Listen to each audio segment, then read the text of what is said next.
پھر وہ عرش پر مستوی ہوا، وہ تمام معاملات کی تدبیر کرتا ہے، اس کی اجازت کے بغیر کوئی سفارش کرنے والا نہیں، وہی اللہ تمہارا رب ہے، بس تم اسی کی عبادت کرو، کیا پھر تم نصیحت حاصل نہیں کرتے؟ یعنی جو کچھ تمہیں بتایا جا رہا ہے اسے قبول کرتے ہو یا نہیں؟ اور پھر آپ دیکھیے کہ عبادت جو ہے نا وہ ہر چیز میں اللہ کی پسند دیکھنے کا نام ہے، یعنی اس کی ٹیکنیکل ڈیفینیشن اپنی جگہ ہے، لیکن عام روزمرہ زندگی میں ہر وہ کام جو آپ اللہ کی پسند کا کر رہے ہیں وہ آپ کی عبادت شمار ہوگا، اگر وہ اللہ کی رضا کے لیے کر رہے ہیں۔ لہٰذا زندگی کے ہر لمحے کو ناپتے تولتے رہنا چاہیے کہ اس میں جو اس وقت بھی کام ہم کر رہے ہیں یہ کیوں کر رہے ہیں، اسی کی طرف تم سب کو لوٹ کر جانا ہے۔ اللہ کا وعدہ سچا ہے، بے شک وہی پیدائش کی ابتدا کرتا ہے، پھر وہی اسے دوبارہ لوٹائے گا تاکہ وہ ان لوگوں کو انصاف کے ساتھ بدلہ دے جو ایمان لائے اور انہوں نے نیک عمل کیے، اور جن لوگوں نے کفر کیا ان کے لیے سخت گرم پانی کا پینا ہے اور دردناک عذاب ہے، اس لیے کہ وہ کفر کرتے تھے۔ وہی ہے جس نے سورج کو روشن بنایا اور چاند کو منور کیا اور اس کی منزلیں مقرر کی تاکہ تم سالوں کی گنتی اور حساب کو جان لو۔ اللہ نے یہ سب کچھ حق کے ساتھ پیدا کیا ہے، وہ آیات کو تفصیل سے بیان کرتا ہے ان لوگوں کے لیے جو علم رکھتے ہیں۔ بے شک رات اور دن کے آگے پیچھے آنے میں اور جو بھی اللہ نے آسمانوں اور زمین میں پیدا کیا ہے اس میں ان لوگوں کے لیے نشانیاں ہیں جو تقوی اختیار کرتے ہیں۔ چاند اور سورج کی گردش سے ہی دن اور رات پیدا ہوتے ہیں، انہی سے ہمیں دن کی اور رات کی روشنی حاصل ہوتی ہے، انہی سے موسم بنتے ہیں، فصلیں پکتی ہیں۔ جن دنوں میں چاند کی روشنی زیادہ ہوتی ہے کہتے ہیں کہ ان دنوں میں پھلوں میں رس تیزی سے بڑھتا ہے، اور اگر کم ہوتی ہے تو وہ رفتار بھی کم ہو جاتی ہے۔ اللہ تعالیٰ نے یہ نشانیاں چاروں طرف پھیلا رکھی ہیں، اب یہ ہم پر ہے کہ ہم ان سے کیا سبق لیتے ہیں اور کتنا فائدہ اٹھاتے ہیں۔ بے شک وہ لوگ جو ہماری ملاقات کی امید نہیں رکھتے اور دنیا کی زندگی پہ راضی ہو گئے، یعنی اللہ کی ملاقات کو بھول گئے، دنیا پہ راضی ہو گئے اور اسی پر مطمئن ہو گئے، اور یہی لوگ ہیں جو ہماری آیات سے غافل ہیں۔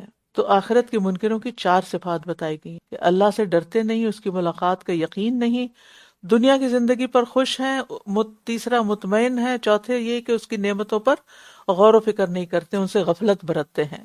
اور نیک اعمال وہی کر سکتے ہیں جو آخرت کی جواب دہی پر یقین رکھتے ہوں، کیونکہ آخرت کو بھلانے سے ہی غفلت کی ابتدا ہوتی ہے۔ یہی لوگ ہیں جن کا ٹھکانہ آگ ہے، اس کمائی کی بدولت جو یہ کیا کرتے تھے۔ بے شک جو لوگ ایمان لائے اور انہوں نے نیک عمل کیے، ان کے ایمان کی وجہ سے ان کا رب ان کی رہنمائی کرے گا۔ یہ ہے ایمان کا فائدہ، یعنی ایمان کی برکت سے دنیا میں صراط مستقیم ملتا ہے اور آخرت میں جنت ملتی ہے۔ راحتوں والے باغات میں جن کے نیچے نہریں بہتی ہوں گی، اس میں ان کی پکار ہوگی پاک ہے تو اے اللہ، اور ان کی دعا اس میں سلام ہوگی، اور ان کی آخری پکار ہوگی کہ تمام تعریفیں اللہ کے لیے ہے جو تمام جہانوں کا رب ہے۔ نیکسٹ۔ وَلَوْ يُعَجِّلُ اللَّهُ لِلنَّاسِ الشَّرَّ اسْتِعْجَالَهُم بِالْخَيْرِ لَقُضِيَ إِلَيْهِمْ أَجَلُهُمْ فَنَذَرُ الَّذِينَ لَا يَرْجُونَ لِقَاءَنَا فِي طُغْيَانِهِمْ يَعْمَهُونَ وَإِذَا مَسَّ الْإِنسَانَ الضُّرُّ دَعَانَا لِجَنبِهِ أَوْ قَاعِدًا أَوْ قَائِمًا فلما كشفنا عنه ضره مر كأن لم يدعنا إلى ضر مسه كذلك زين للمسرفين ما كانوا يعملون وَلَقَدْ أَهْلَكْنَا الْقُرُونَ مِنْ قَبْلِكُمْ لَمَّا ظَلَمُوا وَجَاءَتْهُمْ رُسُلُهُم بِالْبَيِّنَاتِ وَمَا كَانُوا لِيُؤْمِنُوا كَذَلِكَ نَجْزِي الْقَوْمَ الْمُجْرِمِينَ ثُمَّ جَعَلْنَاكُمْ خَلَائِفَ فِي الْأَرْضِ مِنْ بَعْدِهِمْ لِنَنْظُرَ كَيْفَ تَعْمَلُونَ وَإِذَا تُتْلَى عَلَيْهِمْ آيَاتُنَا بَيِّنَاتٍ قَالَ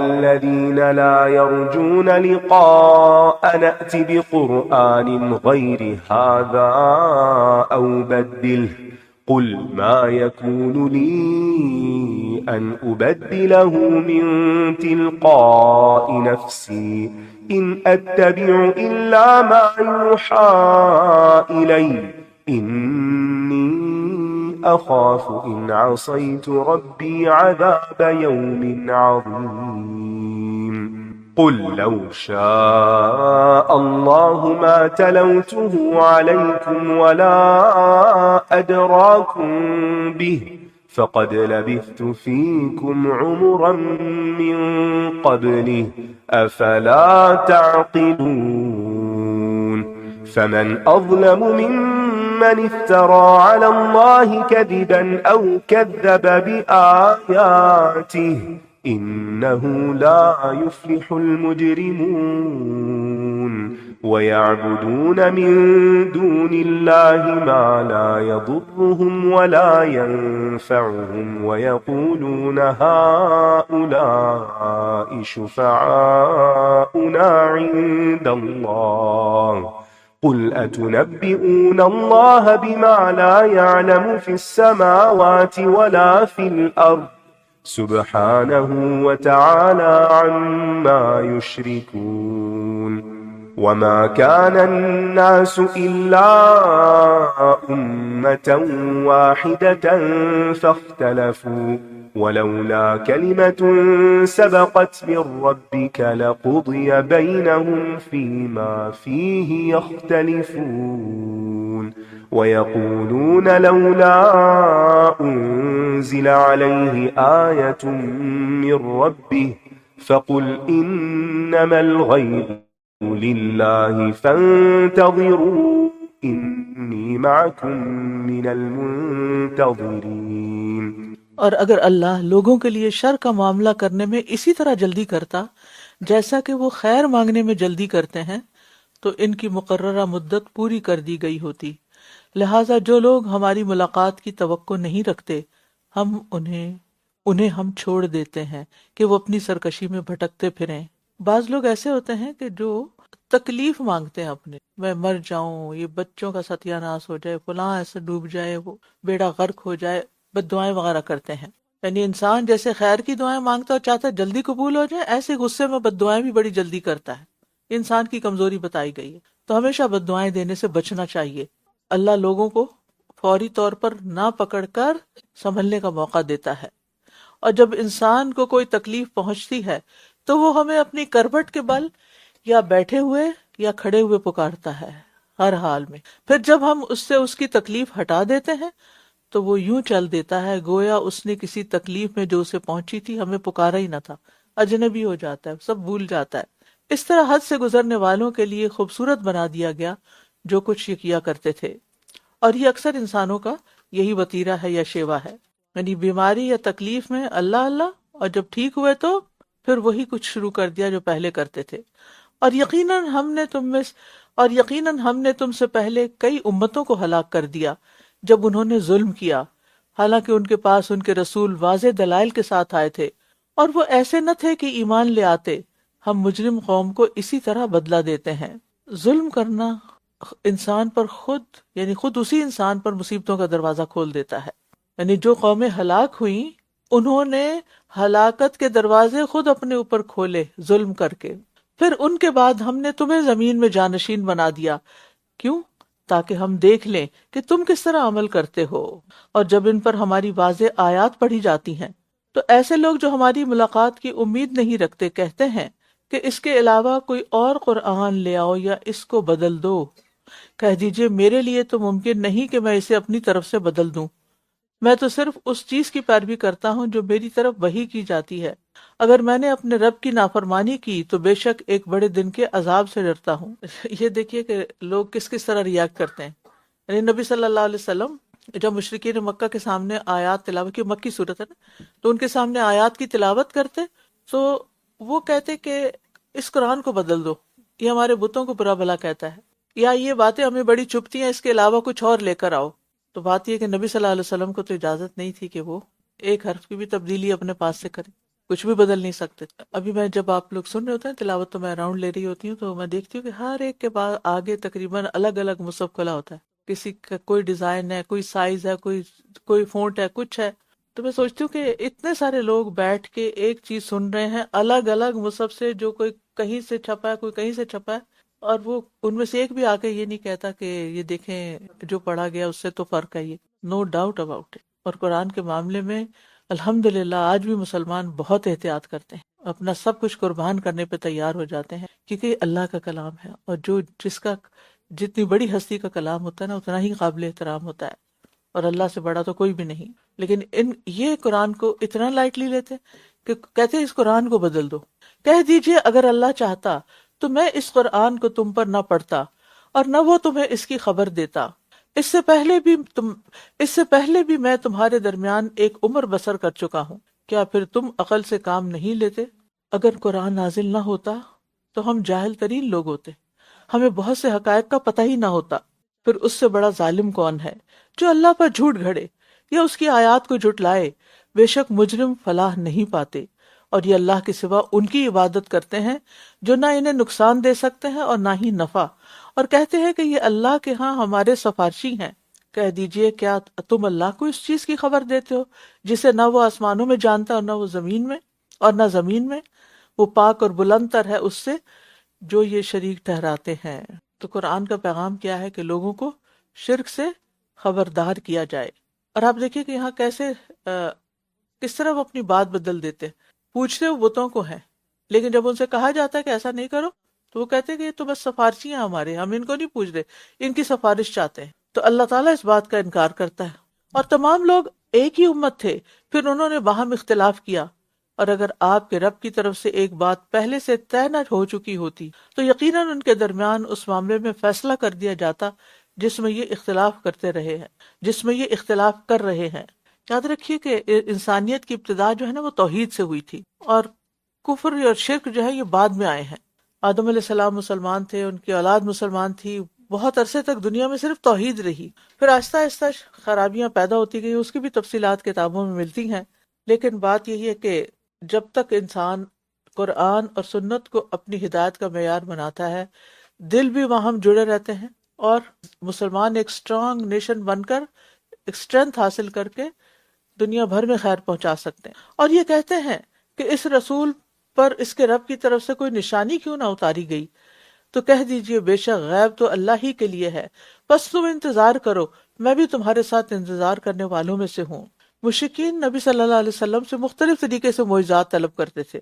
نیکسٹ. وَإِذَا أَذَقْنَا النَّاسَ رَحْمَةً مِّن بَعْدِ ضَرَّاءَ مَسَّتْهُمْ إِذَا لَهُم مَّكْرٌ فِي آيَاتِنَا قُلِ اللَّهُ أَسْرَعُ مَكْرًا إِنَّ رُسُلَنَا يَكْتُبُونَ مَا تَمْكُرُونَ.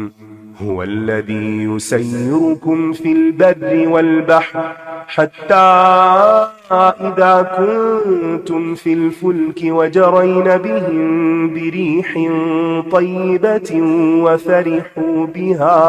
وفرحوا بها جاءتها ريح عاصف وجاءهم الموج من كل مكان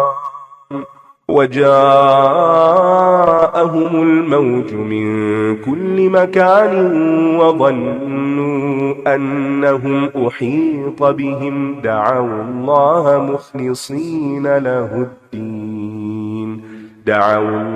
مخلصين له الدين لئن أنجيتنا من هذه لنكونن من الشاكرين. فلما أنجاهم إذا هم يبغون في الأرض بغير الحق يا أيها الناس إنما بغيكم على أنفسكم متاع الحياة الدنيا ثم إلينا مرجعكم فننبئكم بما كنتم تعملون. إنما مثل الحياة الدنيا كماء أنزلناه من السماء فاختلط به نبات الأرض مما يأكل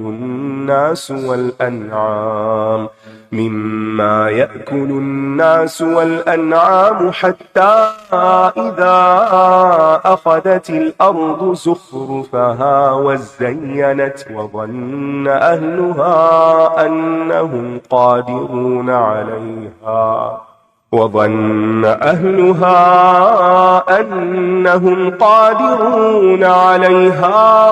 أتاها أمرنا ليلا أو نهارا فجعلناها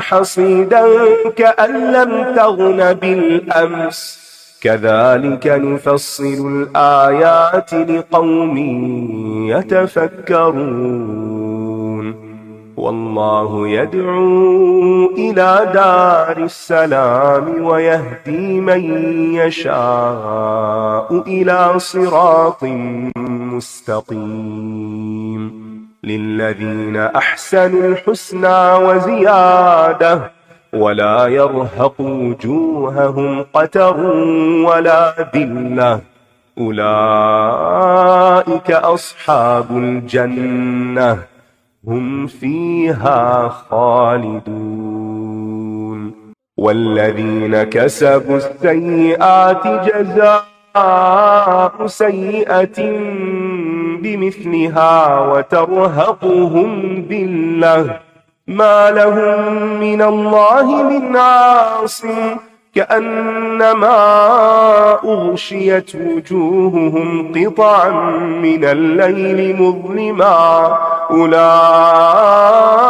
أصحاب النار هم فيها خالدون ويوم نحشرهم جميعا ثم نقول للذين أشركوا مكانكم أنتم وشركاؤكم